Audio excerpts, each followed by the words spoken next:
Hello and congratulations on getting access to this video course on getting traffic from Pinterest. This, of course, is video number 1, which is the introduction, and we're going to dive right in. First things first, I want to talk about the mindset, and we really want to focus on quality over quantity. And what do I mean by that? What I mean is that this is not about how much traffic that you can get from your Pinterest images, but rather how much quality traffic that you can get from Pinterest. So as long as you're thinking of, okay, rather than getting thousands of traffic and thousands of visitors to my Pinterest, and while that is good, you would rather have 10 or 50 or even 100 people who are super targeted, who really want to learn more about your pin and more about what you're having to offer rather than somebody who's just clicking to just click, if that makes sense. And of course, over time, you'll want to get thousands of high quality traffic as well. So here's a quick overview of what we're going to talk about in this video course. Video number 1 is, of course, this video. Video number 2 is the platform. So before we can actually talk about how to get traffic from Pinterest, you first and foremost have to understand how Pinterest works. Because a lot of times we assume that all social media platforms work very, very similar. And while yes, there is an element of truth to that, the reality is that Pinterest works very different compared to that of Instagram or Facebook or YouTube or any other social media platform as well. Then, of course, video number 3, we'll talk about quality and how to make sure that the images to your content and all of that is high quality. And what exactly do we mean by that? And what does the funnel look like from the point of attracting the person to pinning the image, to looking at the image, to getting them over to your content and all of that? Now, what that entails is congruency, which is what we're going to talk about in video number 4. Congruency basically means that everything is consistent from the images, attracting the right person, to getting them over to the content and giving them exactly what they want and what they desire and the reason for the click in the first place. Because believe it or not, a lot of people, when they create marketing campaigns, they totally forget about congruency. So they might make a certain image, but when they get people over to a piece of content, it is unrelated. And then, of course, they wonder why nobody is converting, because at the end of the day, it's not congruent. So we'll make sure that you're on the same page in terms of that and how that works in real life. Video number 5, we're going to talk about visual real estate matters. So visual real estate is essentially, in this case, an image. Now, how big should the image be? Should it be a small image? Should it be a large image? What size converts the best? So we'll talk more about that in that particular video. Video number 6, we're going to talk about an attractive pin. So in other words, what should your images look like? And then on top of that, I'm sure you're asking, well, what exactly should I put in my images? Is there a formula? Is there a blueprint? And that's what brings us to video number 7, which is the anatomy, or in other words, a breakdown step by step of what every single image should contain at minimum. Video number 8, we'll talk about the reverse engineering hack. And this little hack here is going to help you figure out some ideas on different images, different angles, and all of that in terms of what you should create. Because a lot of times when you start from scratch, you're thinking, well, what kind of images are pin worthy, or what people would want to pin, what people would want to look at? Because you got to remember on Pinterest that you are competing with thousands of other people who have thousands of other amazing images. So if your image does not stand out, then it's going to be essentially put away and not even looked at, comparing to the other beautiful images, if that makes sense. And of course, last but not least, we got video number 9, which is pin automation. Essentially, this is a bonus video to show you how to automate the whole tedious, boring, time-consuming process. All right?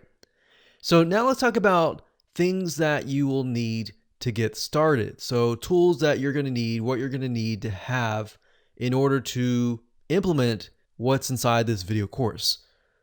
So obviously you're going to need to have a Pinterest account.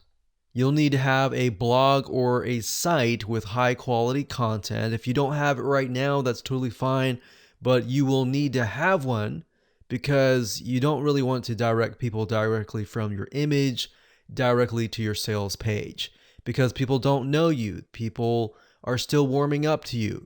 So we'll show you a little bit more in terms of the funnel and how to set up your marketing campaign and all of that. But what the high quality content does is it creates a buffer between your sales page and the image or your opt-in page. So you get them on your list, they sign up, you build a relationship with them, and then you warm them up. So you got to remember, these are people that you don't know. These are not people that know you. And of course, this is optional, but you'll need some money if you want to make your images look professional and appealing. So if you're not a photographer and you don't really want to hire a photographer and go about doing that way, you can always purchase what we call royalty-free images that are already professionally made that can fit your niche. And we'll talk more about that in a later video. And of course, some money for optional tools, which we'll talk about in video number 9. All right, so with that said, let's move on to video number 2.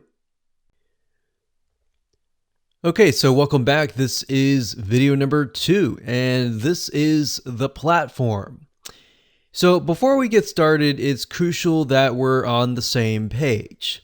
Now, I know you're excited about learning how to use Pinterest to get amazing amounts of high quality traffic, but to ensure that your success is going to be high, we want to make sure that you're hitting or at least close to the bullseye. What do I mean by that? So if you can imagine a bullseye or a dartboard and you're trying to aim for the center bullseye. So that's what we're talking about here. Now, you see, before you can get traffic from Pinterest, you need to understand how it works and how it's different from other social media platforms. A lot of people tend to make the mistake of assuming that Facebook and Pinterest and Instagram and all the other social media platforms are the same. So we don't want that. We want to make sure that you understand how Pinterest works. That way you can understand what types of people are going to Pinterest, what they're looking for, what is the culture. And if you understand that, it's going to be easier to help you communicate with these types of people. So it's very different. It's kind of like walking into a formal business meeting and assuming that they're your friends. Well, obviously, the way that you would treat your friends would be very different from how you would interact people in this formal business meeting. Or say you go to a place that you don't know the culture. Understanding the culture is going to be good for you because that way you're not going to offend somebody. That way you don't do something that is totally out of norm. You do something in the sense that it will gain their trust at a much faster rate. So that's why we have this particular video, because it's very overlooked in terms of not knowing how things work. So same thing. So I want you to reset any assumptions that you have about Pinterest or even any strategies that you've learned over the years about Pinterest. Reset that in your brain. Assume that you don't know anything, because that way, when it comes to learning the strategy that is built into this video course, it's going to be a lot easier for you in the long run. So what we've seen over the years is a lot of times when you come in with these assumptions, they actually create roadblocks in your mind. So that's the whole goal of this kind of exercise. So go ahead right now, start from a clean slate and you'll do just fine. Now, first, according to HubSpot.com, about 40% of people respond better to visual information than plain text. Now, if you know about Pinterest, you know it's all about images. It's all visual information. That is what grabs people in. So when you think about Pinterest, when they're looking through images, they find an image that catches their eye, they click on it, and they get sent to an article. So you want to make sure that your article on the other side also has a lot of visual information and visual content as well. So you don't want to send people from an image directly to an article that is full text. You want to send people directly from the image directly to the content that is filled with either tons of images or videos with visual content as well.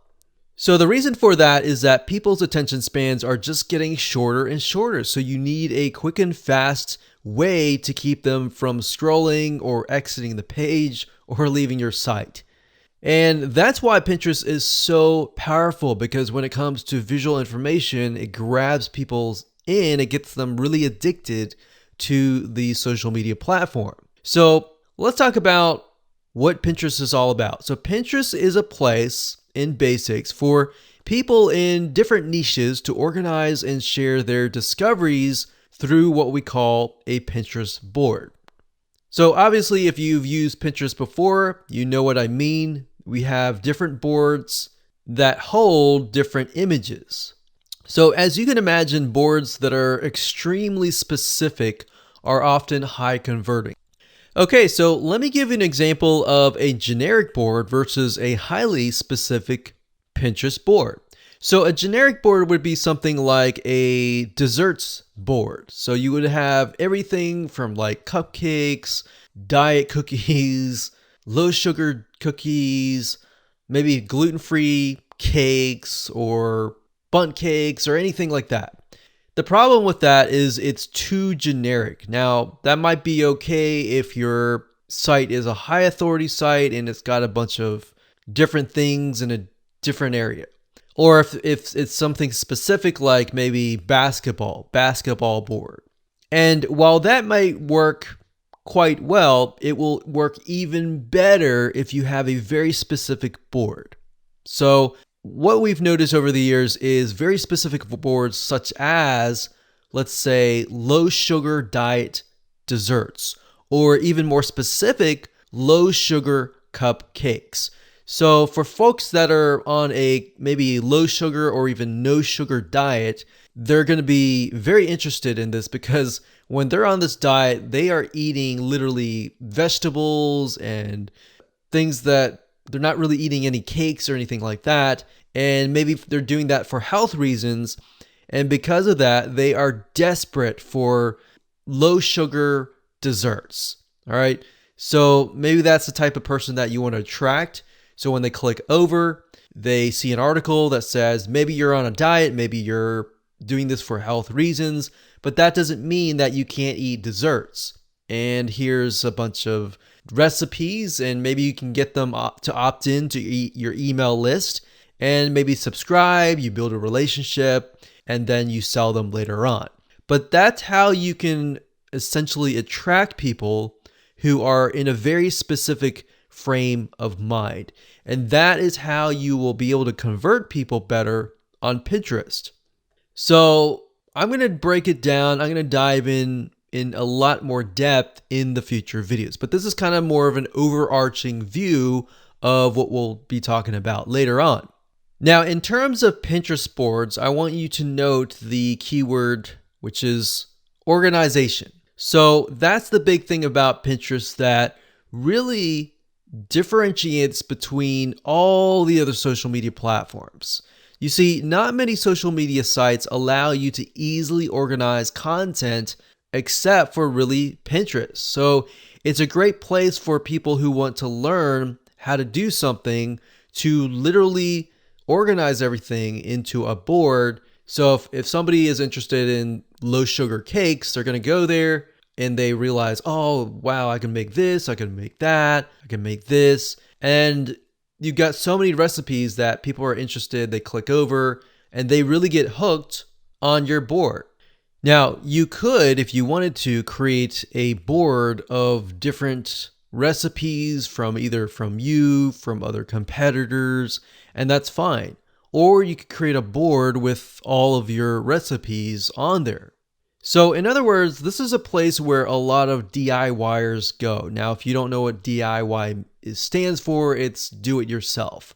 So people who want to look for recipes, they want to create food, they want to look at projects, maybe home projects, they want to see how to do something. They're most likely inclined to want to buy something, if that makes sense. So as you would guess, Pinterest is the place to go from sharing everything from images, videos, content in order to actually do these projects. Whereas on the other hand, if you think about Facebook, for example, a lot of people are there because they want to know what is going on with their friends and family. They're not really there to necessarily learn. So it's a very different platform and a very different culture and a very different mindset. Now, let's be frank and say that Facebook, while Facebook is great, it's not great for organization. In fact, if you think about it, anytime you create a post of an image or a video, it can easily get lost into the feed as time passes on. And even if you think about Facebook groups, for example, you'll notice that even groups are very, very hard to organize. If somebody posts a post, a lot of times in a Facebook group as well, or even a page, it will eventually go down and it's not really a great place to organize. So Pinterest is great for planning, getting inspiration, organizing, and ultimately implementing, which is usually where the purchase happens. So remember, people are going to Pinterest because they're looking for inspiration. They're looking to organize their house. They're looking to learn something. And if learning something usually leads to buying something, you think about people are looking through recipes. They're going to have to buy food, right?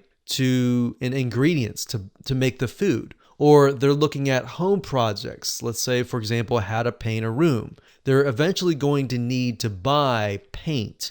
They're going to need to buy blueprints on how to go about that, how to build boxes or kits and gadgets or crafts. They're going to have to go and buy things. So imagine that. Keep that in the back of your mind and understand that people are there to buy. So in hindsight, 2020, you realize that Pinterest can really produce a lot of sales if done right. So that's why we're going to break things down in the next few videos in terms of the funnel and how your marketing campaigns need to be set up. So with that said, let's move on to video number 3. Okay, welcome back. This is video number 3. So quality is key. Now that you understand how Pinterest works and what type of people use it and their frame of mind and the culture and all of that, let's talk about the images that go to these boards. So images and other visual content must be extremely high quality. Why? Because if you think about it, you are literally competing against thousands of other high quality images. So looking amateur or just throwing up an image just to do that is not a choice. Because if that's the case, your image is going to be ignored. In fact, you need to know how to create high quality images. If you analyze thousands of Pinterest posts and images and the images that are being pinned, you realize they have something in common. And that commonality is that they are high quality images. And not only that, they literally grab people in. They have a call to action. they have specific elements which we'll talk about at a later video when we talk about the anatomy. Now, you can either do this yourself by taking a photography class. In fact, a lot of people that we have noticed that have done really well, they have said that they have gone to take photography classes, they have gotten a really good camera, and they've learned how to take different angles.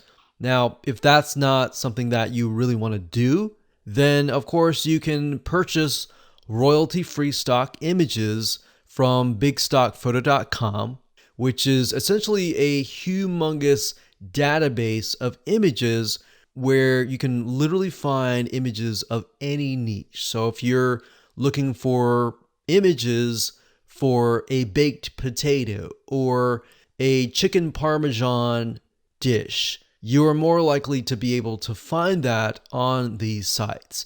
Now, there are other free sites like pixabay.com or unsplash.com, and you can use these sites to get these images and then of course use an image editor later down the road to make it look good. Now, we recommend that you do all of this later once you figure out and understand what each image should contain. So it's not about just slapping a bunch of images or downloading them from royalty-free stock sites and then uploading them. It's a matter about getting these images and then of course using an image editor, which we'll show you later on how to make it look more fancy. Or you can also hire somebody to do it for you. So if you have products that you're selling, then you can actually send these products to somebody who is a professional product photographer. And you can find these people on Upwork.com or even Fiverr.com, and they will literally take a photograph of your products in different angles. They'll make it look really good. So if you think about when you buy a hamburger, a lot of times when you see these commercials with hamburgers, you see that they look really amazing, they look beautiful, but then when you get the hamburger from the restaurant, it looks nothing like it. So these product photographers really know how to make your product stand out and look really appealing, enticing, and it's something that people want to click on. So that's just something to think about. If you don't have the time or any of that to do that, then you can hire somebody to do that for you. So I wanted to make sure that I cover different avenues so that you understand what options essentially that you have. So the point of all of this is that crap does not survive Pinterest. So if you take the photograph yourself and it doesn't look that great, then at the end of the day, it may not convert. So another myth that I want to say is that a lot of times people will say, if you buy this software that will pin thousands of images, you'll get tons and tons of traffic back. Now, some of that software out there is legit and does work, but then some of the software out there that is automated and will pin thousands of images and it'll grab maybe some images from Pixabay automatically and all that. Yeah, that's more of the quantity kind of mindset than quality. So what we're going here is about quality. So if you see a software that is selling you, hey, buy the software and you get hundreds of traffic right away, they might work, they may not, but at the end of the day, we really need to focus on quality over quantity. So rather than doing that, you really want to think about how you can use the right images in your campaign. If you think about how can I get somebody interested in this product, so when they click on it, they get sent to a piece of content that describes and elaborates further of the reasoning of clicking on it. If they click on a link about chicken parmesan, obviously you're going to want to send them to a article about chicken parmesan. You don't want to send them to an article about chicken. Even though they're both chicken, they need to be exact, if that makes sense. So maybe you can send them to a video on how to make chicken parmesan, and you show them how to make it, but you talk about the ingredients, but you don't go in depth. So you say, if you want to get this recipe or the secret recipe, or you want to get some bonus videos and this recipe, sign up here on this free list, and you can give it to them. And if you can imagine, you will attract somebody, you'll build a list of people who are extremely targeted. So basically what I'm saying is, forget about all the software that promises you that you're going to get thousands of clicks to your website. Really focus on the quality of the click, or how you create the marketing campaign first, and how you're going to convert cold traffic into prospective buyers. So another key point here, which I've touched base on, is congruency, is making sure that your image matches your content, which we'll discuss in the next video. Now remember, the image that you put up will attract and excite someone. You want to attract the right person. So really knowing and understanding the demographics, or what your person that you're trying to attract will look like, is really the first step to a successful marketing campaign. So if we go back to the person who might be looking for low sugar cupcakes, that type of person, why are they looking for low sugar? Maybe they are on a diet. Why are they on a diet? Do they have some sort of health issues, or do they have cholesterol or low cholesterol diet? Are they facing a specific problem? You really need to think about that, because if you do, then you can talk about that in your article or your image, and you can grab people in. So you could do something like low cholesterol cupcakes, for example, or healthy desserts for diabetics, kind of thing.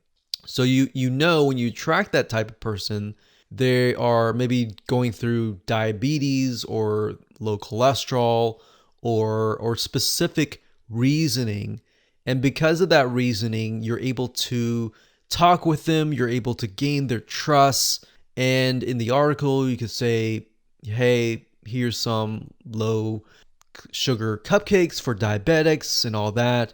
And that way you can relate to them on a deeper level. So maybe in the article, in the opt-in, in the autoresponder series, you can literally talk to them and say, hey, you know, being a diabetic is hard because you can't eat certain foods, but I want to say that there's certain foods that you can eat and still enjoy life, kind of thing.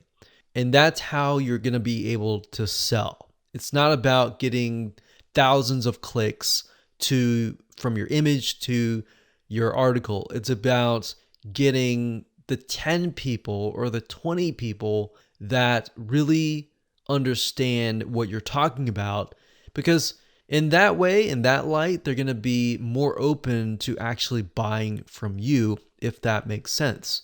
So one way of doing this is to take a look at magazines in your niche. Magazines are really great ways to figure out what kind of images that you can actually use that will excite people. Because a lot of these magazine companies will invest millions and thousands of dollars and hundreds of thousands of dollars into figuring out what actually works with their prospects and their customers and their buyers. So let's go ahead and do that right now. Okay, so to keep it simple, we can go to magazines.com, and you'll literally see hundreds of different magazines. If you click on the all categories here, you'll be able to see the different categories. We have animal pets, we have art, we have fashion, we have all sorts of things. But to keep it simple, I'm going to type in recipe, and let's just see what we get. So we've got cooking, food, and beverage, magazine subscriptions. Now, obviously, I'm not going to be able to look inside the magazine, but just by taking a look at them will allow me to get a better idea of what they're putting out. Now, sometimes you can even do a reverse engineering and do a Google search on that magazine And sometimes these sites will have websites. So that's something that we'll actually do. So All Recipes is an actual website, so we know that. But let's just go ahead and click this. So we got DIY donuts, and DIY, remember we mentioned that was do it yourself. So we already know right off the bat that people that are into allrecipes.com are people that are interested in doing it themselves. And that really matches the type of person that we're trying to track with Pinterest. Now, if we go here, let's see here, we click this, we can just click these images to kind of get an idea of the way that they have set up their images. And you can actually copy this, and not actually copy exact, but get an idea of, okay, they're using plates, they're putting words on top of here, and they're putting text on the side, and that's what makes it look good. So you could do something very similar. Now let's do a search on All Recipes. We know that this is actually a website, but let's go ahead and click more info before we do that. We see here, we read this. Let's just go back to allrecipes.com.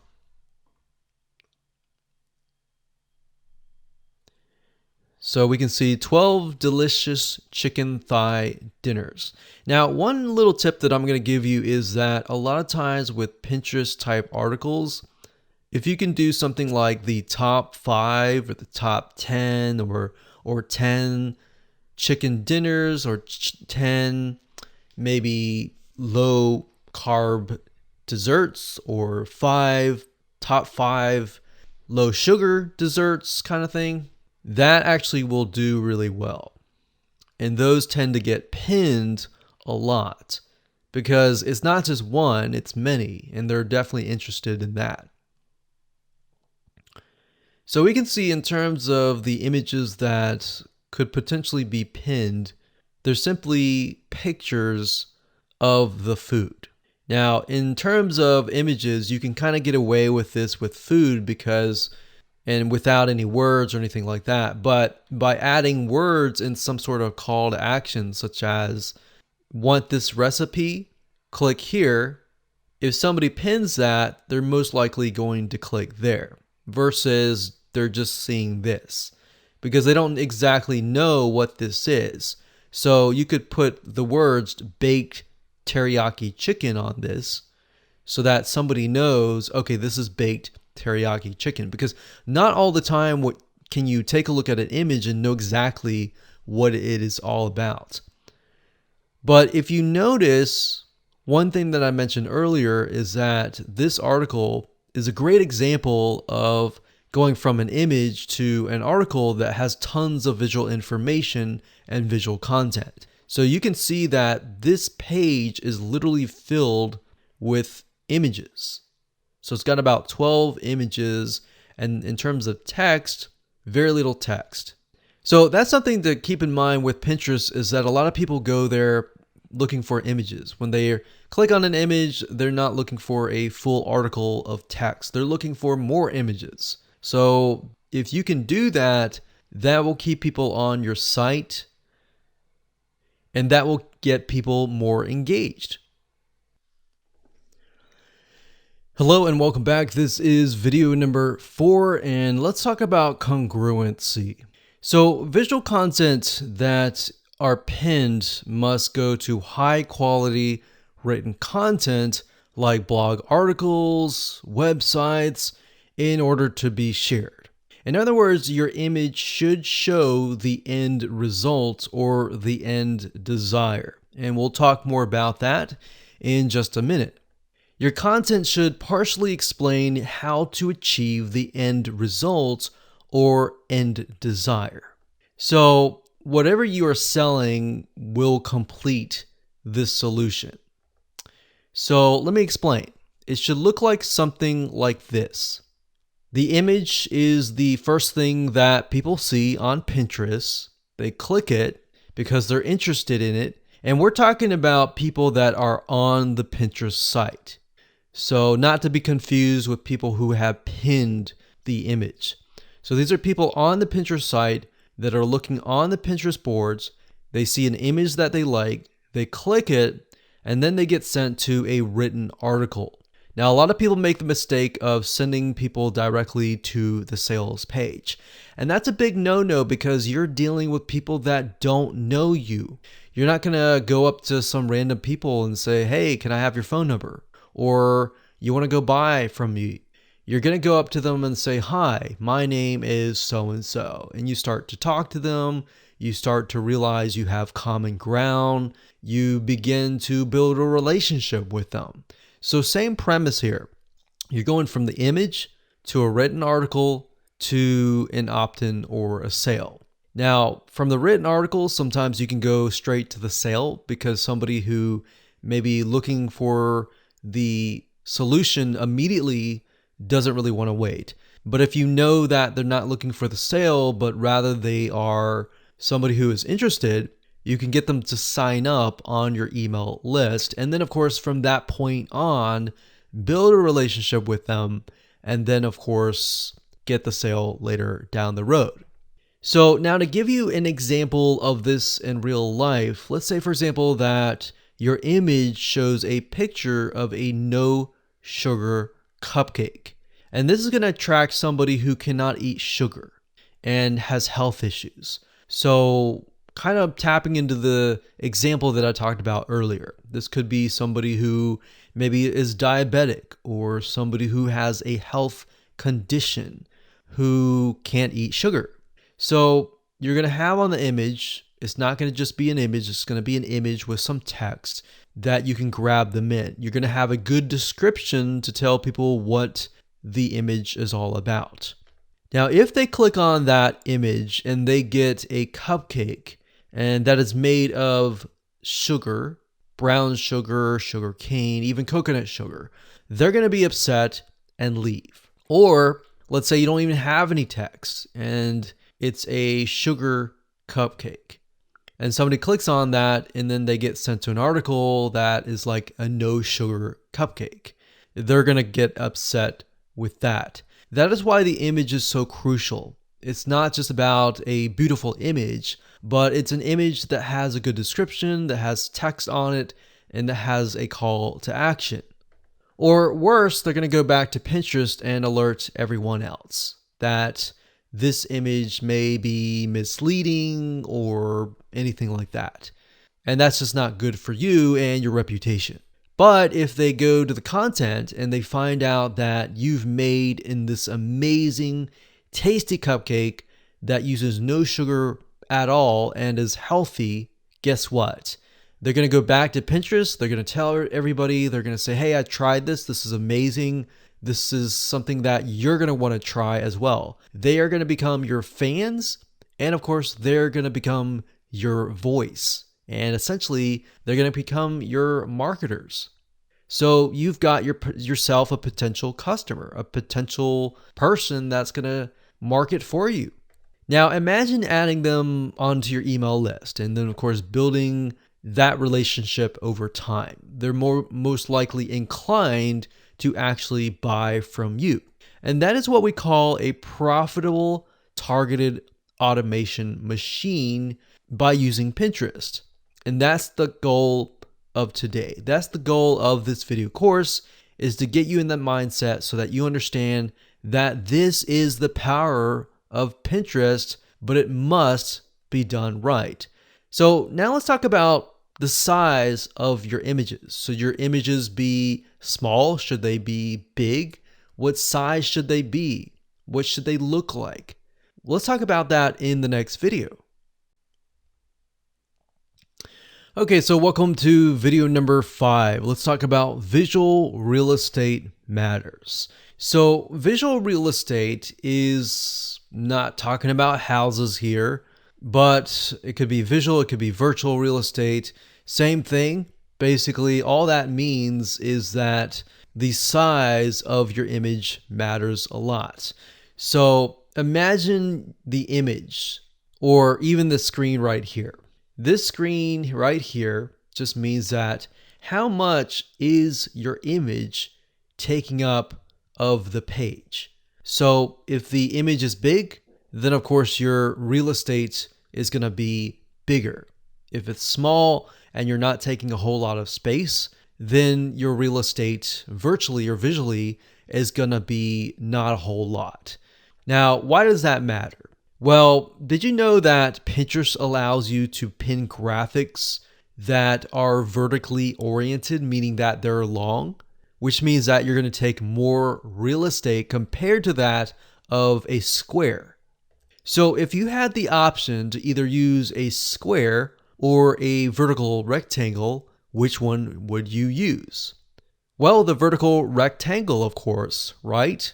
Because not only does it take more space out of the page, it definitely shows up compared to all the other images. And not only that, in addition to that, it stands out. Now, when you're dealing with vertical rectangles, the problem is you need to make sure that your images look good. Because with a square image, you just put up an image, you can put a call to action, put up important information on that and put it up, and that's it. But with a vertical, you begin to realize that you need to really make it look good. It's not just a bunch of images, it's got to look really good. And don't worry about that. We're going to talk about that in just a second. So if you're not a graphic designer, it doesn't matter. You're going to be able to create some amazing pictures. Now, going back to why this is important and why taking up more virtual real estate is important, this is because the more of the page that you're going to take up, the better. The smaller of your image is, the less of the page you take up. And worse, you're going to be overpowered by folks on Pinterest that are using these longer pins. Because the longer pin is actually the strategy that will actually work. Now, this is a proven method that we discovered while testing our own images. We found that the longer pins would actually show up on the page. They got pinned more because they were obviously being shown a lot more. And a lot of times, longer pins will allow somebody to look at the image longer than they would a shorter image, if that makes sense. And we figured this out as well with sharing notes with other successful Pinterest marketing campaign owners. We asked them, we said, hey, what is your best size? And they said vertical long pins were their best size. Now, what exactly size should that be? We'll get into that at a later video. So if you spend a lot of time studying other people's pictures and looking through magazine photos, so if you take a magazine from a bookstore and you look through that, you begin to realize what people really want to see visually in your niche. That's why I showed you the method earlier where we looked at the magazines and then we kind of reverse engineered it by going to the website and took a look at that. But if you look at magazines and how they're laid out and all of that, if you can do something similar and lay your images out like that, it's going to be more appealing on Pinterest because you're going to be competing with everybody else who are mainly just uploading images and that's it. But if your images look really nice and appealing and attractive, you're going to get more clicks. Now, to create a long pin, you have to put a few photos together, literally stacked on top of each other. So if you think about it, a square is just a square, but a longer pin is going to have several squares on top of each other. It might have 3 squares, it might have 4 squares. But of course, you don't want to make it too long as well, because there's a difference between being short and sweet and being too long-winded, right? If you think about somebody who is going to talk about a specific topic, you want short, straight to the point, you want the information really quick, and that's it. So similar to this, you want to have a long pin, but you don't want to have a pin that is way too long. So that's just something to keep in mind as you are thinking about how you can go ahead and create these long pins. So on the Pinterest feed, they make the pins stand out a little more by being long. But like I said, you want to make sure that There's a fine line between too long and too short. So tweaking the sizes of the images is a great technique to get more attention on the Pinterest board compared to that of the other pins that are smaller image sizes. So in the next few videos, we're going to discuss one type of long graphic that attracts a lot of attention, that works really well, that you can easily create without having any sort of professional graphic designer experience. Hello and welcome back. This is video number 6. Let's talk about an attractive pin and what that looks like. So according to a recent article by HubSpot.com, publishers who use infographics grow in traffic on average about 12% more than those who don't really use infographics. So we found the same, that to be true, that after we started using infographics, we started seeing an increase of clicks, and not just only any click, but high quality clicks. Now, if you're not familiar with them, they're basically long vertical images, which turns great content into eye candy. Or in other words, you can turn great content, instead of turning it into just a bunch of text, you turn it into a graphic that visually makes sense. Now, there are many different types of infographics, and we'll show you in just a second what they look like and how you can go about creating your very own infographic. Now, this is how many companies take really boring content and make it exciting. So let's go ahead and take a look at some infographics and the tools that you can use to create them. So to give you some ideas, you can simply go to google.com and type in the keyword infographic and go to the images search engine, and you'll be able to see some examples of infographics in general. Now, if you want to niche down and go for a specific topic, you can also type in infographic space and then of course the topic. And then you might be able to see some ideas on infographics that you could potentially create. Obviously, don't copy and plagiarize, but just use it to get some ideas. Now, if we scroll down, you have a better idea of what an infographic looks like. So as you can see here, there are more pictures and more graphics, more statistics, more great looking visual content compared to that of just text. So imagine being able to create one of these and putting them on Pinterest, and most likely you'll be able to really stand out because it's really eye-catching. Now, the question is, how do you go about creating these beautifully created graphics? So there are several ways to go about doing this. You can either create it yourself from scratch. Obviously, that would take too much time. So you wanted to find an infographic template. So you can go to graphicriver.net, and if you go this route, you will be essentially meeting it halfway manually. So you're not going to do it totally manually, but you will be editing a template, typically with Photoshop. Now, if I go to graphicriver.net and I type in infographic food, for example, we scroll down and you're able to see that there are 730 infographics related to food.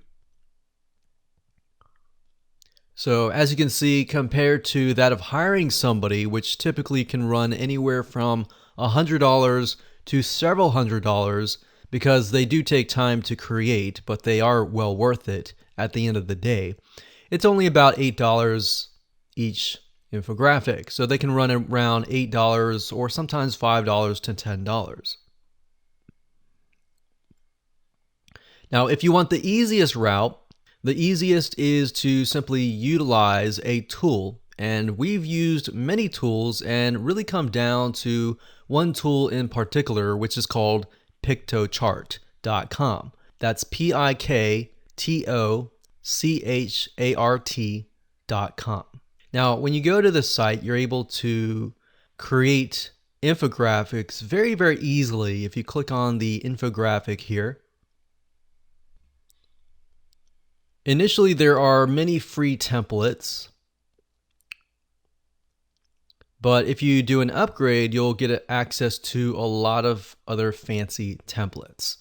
Now, editing templates is simply by pointing your mouse at something and clicking it, and then of course editing it via either the text or the image. So this definitely makes it easier compared to downloading it off of GraphicRiver.net, editing it with Photoshop, and then exporting it. And all of these are pre-made, so you have access to typically hundreds. And as you can see here, if you upgrade, it's about 600 templates and new templates every single week. So we've used Piktochart for many years. We have downgraded because we're not really creating as many infographics, but it's great when you're just getting started.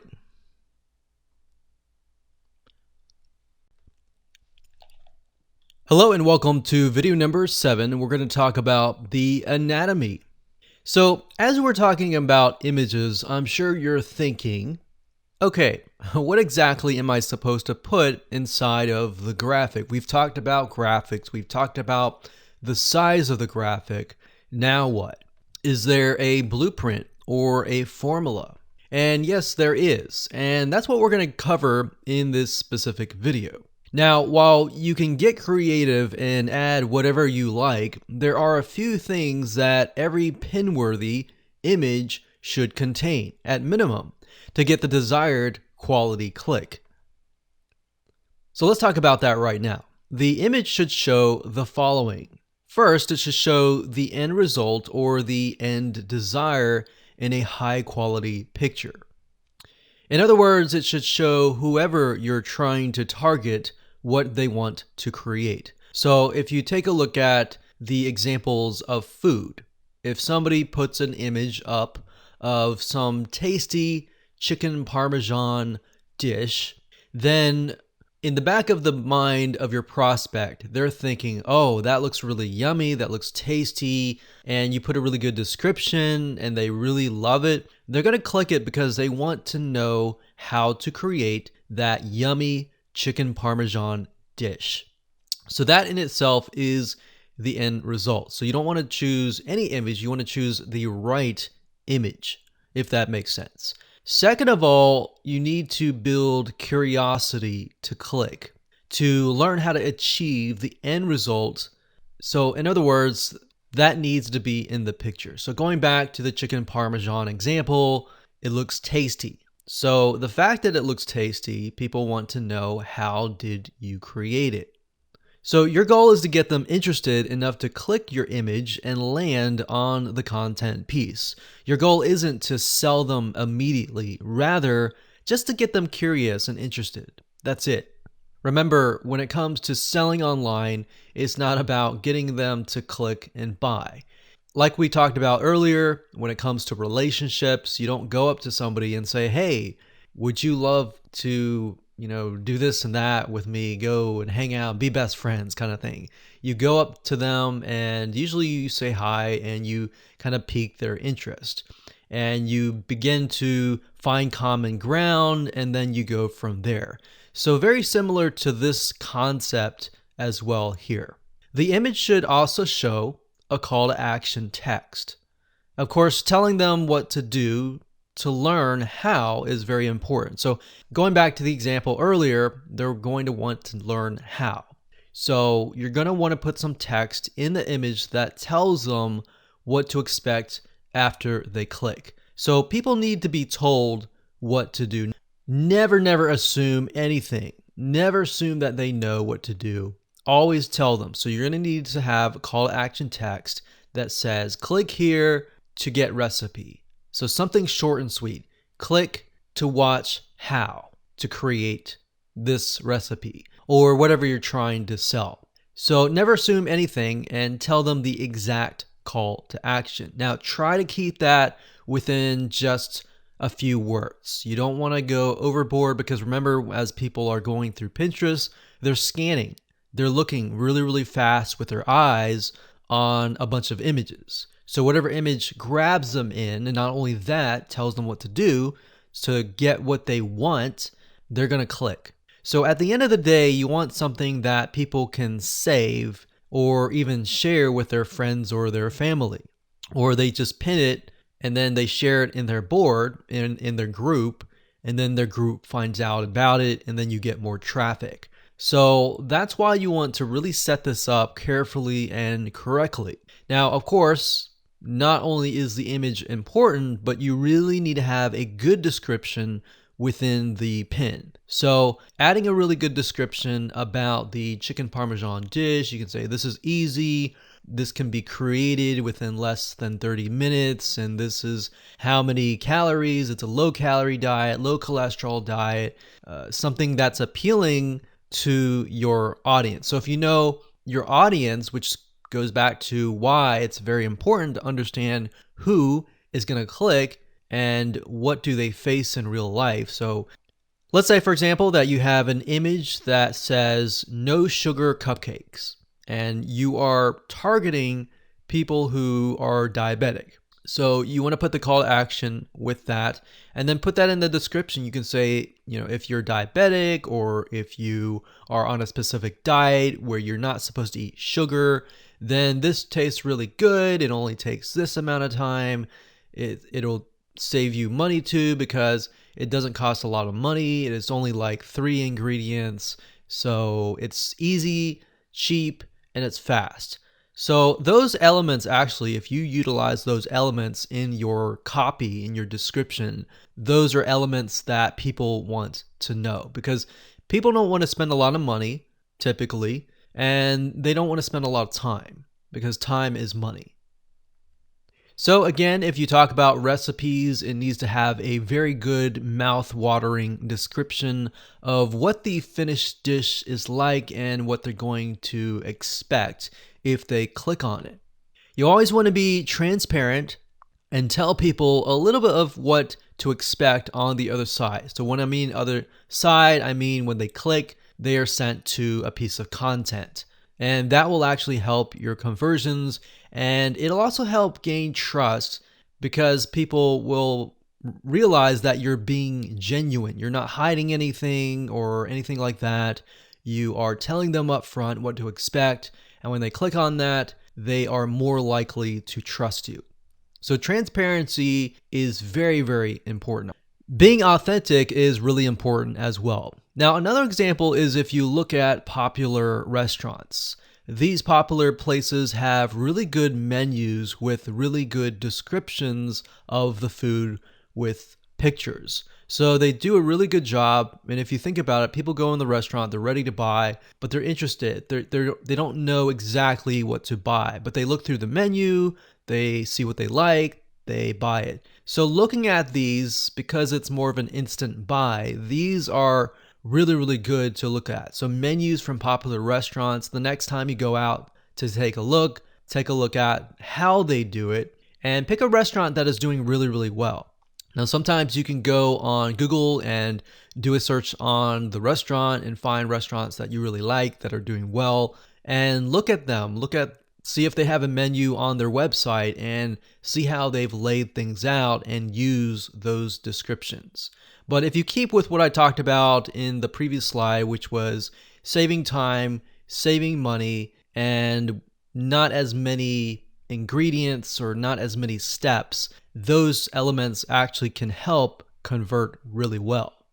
So there is some element of sales copywriting in there. Basically, making it sound even more appealing using words is key. So you're having the image, getting them to attract to look at it, and then you got the description that kind of closes the deal to get them to click. And then when they click, you got really good content that is congruent to the image, and they are impressed. Because the reality is not many people do that. So if you're one of the few that do that, you're going to be ahead of your competition. So like I said, even though the visual is great, you really need to back it up with a good description as well. All right, so with that said, let's move on to video number 8, and we'll talk about a reverse engineering hack that will help you in getting ideas on what your images can include. Hello and welcome to video number 8. This is the reverse engineering hack. Now that you understand how do you go about getting ideas on what images to use, the hack is really to take a look at the trending pins and reverse engineer it. So let me show you how to do this right now. So applying this hack is very easy to do. All you have to do is simply go to two sites. The first one is, of course, Pinterest.com. And the second site I'll show you in just a minute. So if you go to Pinterest.com and up at the top, you want to enter the search term. And in this case, since I was talking about chicken parmesan earlier, I decided to stick with chicken parmesan recipes. Now, as you go through here, I want you to point at and want you to think which one actually stands out. So these are just images, and you'll notice that a lot of people, they just upload images, and images look great and they definitely will get clicks. But if you scroll down, this one here has not only a good image, but they also have a good title. So if we scroll down further,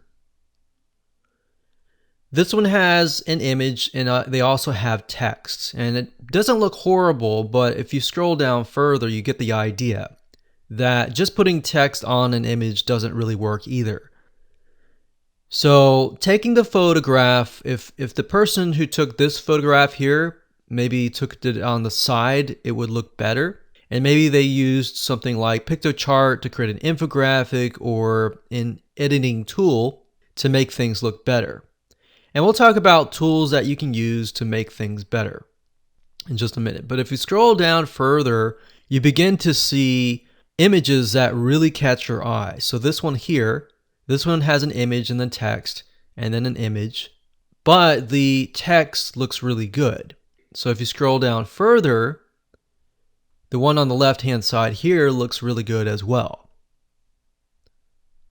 So by doing a little bit of research and doing a little bit of reverse engineering, you can get an idea of what is actually doing well. Now, I want to pause for a minute and just tell you a tool that you can use to create these simple graphics. So if you don't want to create an infographic, that's fine. But if you want to create something simple like this, then there's a tool called Canva. So that is canva.com, canva.com. And as you can see here, you're able to create really beautiful pictures without having Photoshop. So you can edit this anywhere you are as long as you have access to the internet. Now, what's nice about Canva is you're not limited to just posters. In fact, if you go up here, you're able to see the different templates and designs. So if I go back one page and I go to features, you can see the document types of the cars, logos, flyers, banners, reports, resumes, postcards, proposals, infographics as well, book covers, newsletters, all sorts of things that you can create, magazine covers. You can even go further and create your social media graphics as well, but that's going a little bit on a different route. So now that you know a tool that you can use to create nice looking graphics aside of Piktochart.com, let's head back on to Pinterest.com. Okay, so what you want to do is scroll down and then look for an image that really stands out. So as we're scrolling through here, I feel like the one that's really standing out to me is this one here and this one here. Now, if you notice, if you put your mouse over each image, at the bottom here, you're going to see the domain name of the person that owns this image. So we put over here, we can see this is inspiredtaste.net. We've got chefsavvy.com. We've got kitchenswagger.com. So what we do is we find the domain name. And the next step is we obviously can see that these people are professionals. So we want to take a further look at them.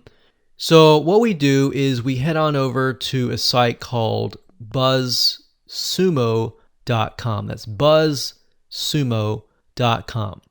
And then immediately you see Content Analyzer. And normally this will show up by default, the first thing that you'll see. If not, you can click on content research, content analyzer, and then you'll want to enter the domain name. So in this case, it's kitchenswagger.com. And if we scroll down, we can see all the content that BuzzSumo has essentially extracted, and we can get an idea of how well the content is doing. So we can see this one here is getting about 300 Pinterest shares. So it looks like the majority of their traffic is actually coming from Pinterest. And that's a good sign, because that tells us that the way they've created their graphic is a good sign that tells us and confirmation that their images are working and people are sharing their content. So what you can do is you can simply click on their link. Now, before we do that, let's just try something. Let's see if we can do Chicken Swagger chicken and do a search. So that doesn't really give us the data. We're looking for the chicken parmesan. But anyways, it looks like they're very consistent. So what I do is I take a look at the highest content piece that is getting the highest amount of Pinterest shares. And then we take a look at the content and just see how they've laid out their content. So how to grill the best pizza you've ever had. How to make the best chicken parmesan you've ever had. So they start with an image, content, some bold text, then they have images, lots of images. And then they go to the recipes. So what you're trying to do here is get an idea of why people are pinning it and how you can apply that to your own content. Obviously, you're not plagiarizing or copying them. You're simply getting ideas on how you can lay things out for your own site. Because what we found is that with Pinterest, a lot of times the content for a specific demographic, a specific audience, a specific niche can be very different than other audiences and other niches. So that's why taking a look at your competition, essentially, and what is actually trending and which one is getting good Pinterest shares and all of that, and then stick with that. So that's a very simple hack that you can apply. So as a recap, number one, go to Pinterest.com, do a search for your niche or specific image that you're searching for, and then take a look at the best image, and then go to BuzzSumo second of all, that's step number two, and then type in the domain name, and then take a look at their highest Pinterest shares, and from that, take a look at how they've laid things out on their blog or their website, and then try to take a look at a few again and see if there's a similarity and a commonality. So that's it, and hope you enjoyed that. Let's move on to the next video. Hello and welcome to video number 9, and this is going to be pin automation. Just want to say congrats on reaching the end of this video course. So this is sort of a bonus video that is going to make your pinning much easier. Pinning lots of high quality images is crucial, and you really want to be consistent and you want to schedule it ahead of time. That way you can schedule weeks in advance, and then you can focus on the long term as much as possible. And by doing that and by being consistent, that will actually help you get a good amount of traffic if you followed this formula. So obviously you can't be near a computer 24/7 either. So really finding a tool that can help you automate this process as much as possible is important. So let's discuss some tools that will help you with this process.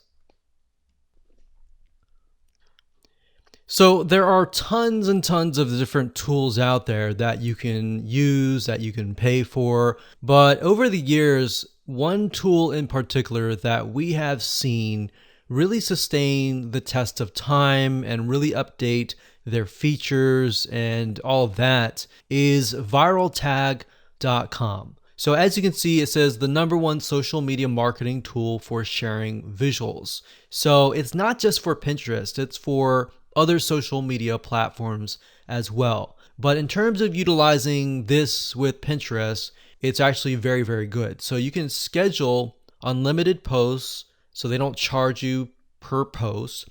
You can recycle evergreen content, you can collaborate with your team, and best of all, you can analyze what is actually happening. We found that there's some tools out there that will post stuff, but you have no idea on earth what in the world is actually working and what in the world is actually happening. So as you can see here, you can schedule your content ahead of time. So you can put the image, you can put hashtags, which is something else that we highly recommend that you do. And then of course you can put the URL where you want to send them to. So as you can see here, you can upload, you can edit, you can schedule posts in bulk. So you don't have to do it one by one. And there's a lot of other things. You can do content curation, which is a little bit different than what we're talking about, but those are more advanced strategies. But based on what we're talking about in this course, this is essentially one of the better tools that we have found over the years.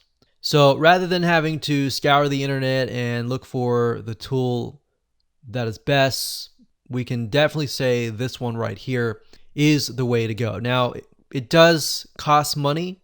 As you can see here, there's an individual count. You really only need the individual count.